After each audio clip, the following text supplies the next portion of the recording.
Chapter 29, Sky Supplies and Disappointment. Star Citizen had been placed gently on a high shelf. Not abandoned, not forgotten, just quarantined. Patch 4.6 might have landed, but the game still behaved like a wounded animal with trust issues.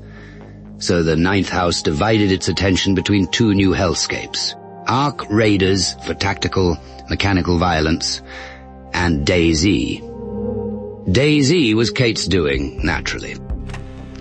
From the bridge of the Bone Marrow 3, orbiting quietly in Stanton while the crew were physically elsewhere, she had configured the Dayz server with what she described as minor quality-of-life enhancements. These included zombies, dinosaurs, stalker bloodsuckers, giant spiders, murderous AI patrols, weather that actively resented humanity, infections that arrived faster than optimism, authenticity, Kate had said calmly. Dimitri lasted 3 in-game days before the enthusiasm dimmed. In this world, Kate, it is how you say aggressively depressing. They were crouched inside the shell of a ruined farmhouse. The wind howled through broken boards. Something large moved in the forest. Kate, back home we fight pirates, we explode ships, we shout, it is glorious. Here we eat beans in silence while spiders stalk roof. A bloodsucker screamed somewhere in the distance. Dimitri shivered.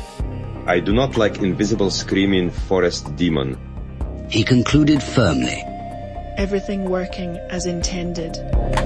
Graham had never played anything quite so detailed. He had been a veteran of digital battlefields, aircraft, tanks, tactical shooters. But this was different.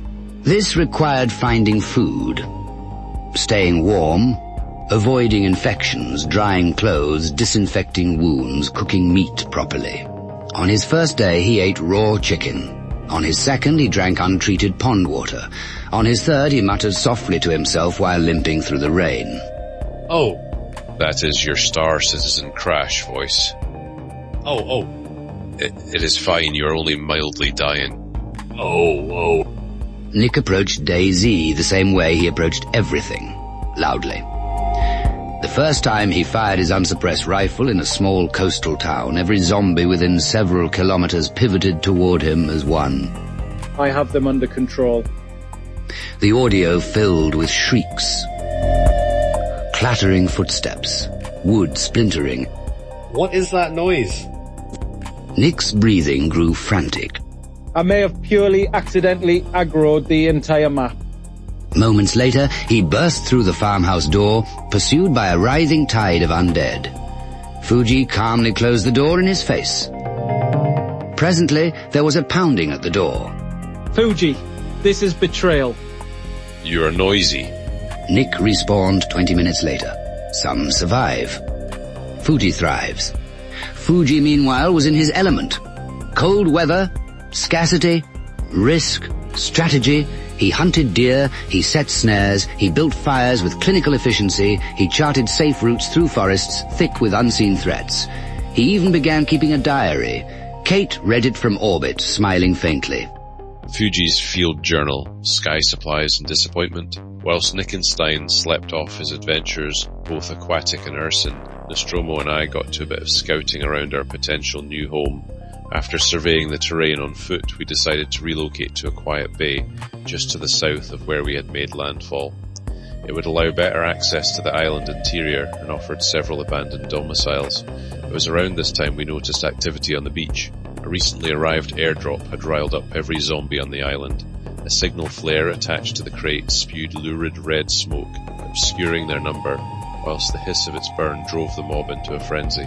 As a precautionary bear trap experiment had temporarily reduced my mobility, a plan was hatched. Nostromo would retrieve the vehicle and bulldoze our undead friends into the firmament. I would rest my injuries and use my suppressed bolt action to thin their numbers. Events did not go entirely to plan. They never do. The zombies began to drift toward my position, one by one at first, then in groups. Magnetized by noise and inevitability, I went loud. 10 minutes of fire, stagger, turn, fire again. Ammunition depleted. Reinforcements approaching. Ayo? He declared, parking atop my imminent demise. Traffic was murder. We searched the crate afterwards. The zombies had crushed it. All that remained were splinters and disappointment. Kate watches proceedings. On the bridge of the Bone Marrow 3, Kate leaned back in her command chair, watching their movements through admin tools. She increased zombie density by 5%, spawned a spider nest 2 kilometers inland, reduced food spawn rate slightly. Character building. Katie Cates, you're evil. I am educational. The mood fractures. That evening, rain hammered down for the 3rd consecutive in-game day. Dimitri stared into the fire. Graham was quietly disinfecting rags. Nick was asking if dinosaurs were really necessary. Fuji was writing calmly. Finally, Dimitri exhaled heavily. Katie, Star Citizen, at least when we explode, it is funny. No one argued, but they stayed.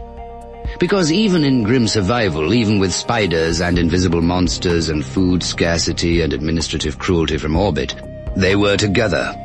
Mostly. Except for the times Nick was dead, which were frequent.